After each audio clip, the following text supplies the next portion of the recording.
आज वक्फ इस्लाम का अहम हिस्सा है बताया जा रहा है, इसलिए सवाल वक्फ बनने पर हम नहीं पूछ रहे, लेकिन वोट बैंक के लिए वक्फ को मनमानी का टूल बनाने के गंभीर आरोप भी हैं।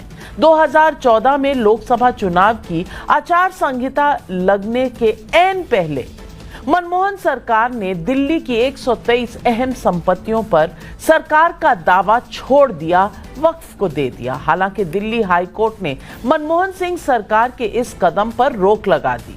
दिसंबर 2023 में संसद में रखे एक जवाब के मुताबिक 1911 से 1915 के बीच दिल्ली में नई राजधानी बनाने के लिए इन 123 जमीनों का अधिग्रहण हुआ था। 1970 से 77 के बीच दिल्ली वक्फ बोर्ड ने इन जमीनों पर दावे ठोक दिए, यानी कि याद करिए, ये इंदिरा गांधी का समय था। 27 मार्च 1984 को उस समय की इंदिरा गांधी सरकार ने इन 123 जमीनों को वक्फ को ट्रांसफर भी कर दिया था, लेकिन दिल्ली हाई कोर्ट ने 1984 में इस पर रोक लगा दी थी। यानी उन 123 सरकारी संपत्तियों को इंदिरा से लेकर मनमोहन तक वक्फ को सौंपने की कोशिश हुई है। और हैरानी की बात यह है कि 2021 में जब मोदी सरकार ने एक कमेटी बनाई तो इस कमेटी के सामने वक्फ बोर्ड से किसी ने हाजिरी तक नहीं लगाई। और आज जब मोदी के वक्फ बिल पर बहस तेज है तो उन 123 संपत्तियों की कौन कहे, यहां तो संसद को ही छीनने की कोशिश हो रही है। सुनिए बदरुद्दीन अजमल और अबू आजमी के ये बयान। जो करोड़ों करोड़ों करोड़ों प्रॉपर्टीज, रुपये का प्रॉपर्टीज पूरे इंडिया में गांव में गली गली में फैला हुआ है। हमारे बाप दादा ने, पुरखों ने जो ये सब प्रॉपर्टी दिया है, कुरान और हदीस की रोशनी में दिया है। आप लोग रिसर्च करेंगे, मिलेगा वक्फ की प्रॉपर्टी का लिस्ट आज पूरी दुनिया में आ चुका है।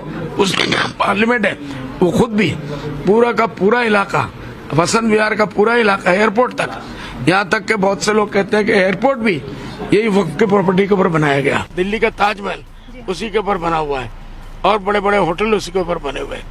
और वो कितना है, 1000 रुपये उसका किराया है। ताजमहल में आप अंदर घुस जाओ, जाके निकलने का 1000 रुपये टैक्स लगा है। जब वक्फ बोर्ड की जमीन है तो बेची नहीं जा सकती। एक बार वो अल्लाह की जमीन है तो एक बार जमीन हो गई तो रहती दुनिया तक वक्फ ही रहेगी। हाँ, वो रेंट पे जा सकती है, लीज पे जा सकती है। तो अब गवर्नमेंट को एक करना चाहिए कि तुरंत जो है, अब अंबानी साहब बहुत बड़े आदमी, 5-6 हजार करोड़ तो उन्होंने खर्चा कर दिया शादी में भैया। लेकिन सुनिए भाई साहब, बड़े आदमी हैं, आप जो लीजी बन जाइए इसके ये वक्फ बोर्ड के और उसको भाड़ा दीजिए, आपको आप रहिए उसमें शानदार बंगले में। लेकिन क्या जो पार्लियामेंट के सदस्य हैं आप उनसे भी रेंट मांगेंगे, क्योंकि ये पार्लियामेंट की जमीन पर भी दावा हो रहा है। बिल्कुल, जितनी जमीनें वक्फ की हैं वो हमारे बाप दादाओं ने वक्फ किया हुआ है।